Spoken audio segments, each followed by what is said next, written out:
Hello મિત્રો, જય ચાવણમાં જય માતાજી. બધા ફ્રેન્ડને કહેવાનું કે અમે સવારે એક બ્લોગ પણ મૂક્યો હતો અને આ બીજો બ્લોગ છે અમારો. તેથી અમે નીકળ્યા હતા સવારમાં 5:30 વાગે ઇન્દ્રપુરાથી ચોટીલા. અત્યારે અમે વિરમગામ વટી ગયા છીએ અને વિઠ્ઠલગઢ પહોંચી ગયા છીએ. તો હવે અમે થોડું પણ ચાલશું.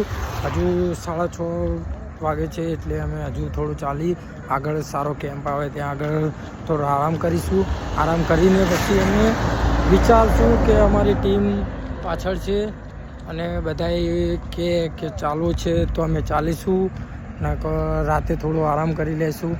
સવારમાં 4 વાગે ફરીથી અમે રનિંગ સ્ટાર્ટ કરી દઈશું અને રનિંગ સ્ટાર્ટ કરશું. પછી અમે જોઈએ કે કઈ જગ્યા સારી છે કે શું છે. પછી અમે બીજું બધું આગળ કરીશું. ચામુંડા ડિજિટલને સબસ્ક્રાઈબ કરો, શેર કરો. અમારા ન્યૂ બ્લોગમાં સ્વાગત છે.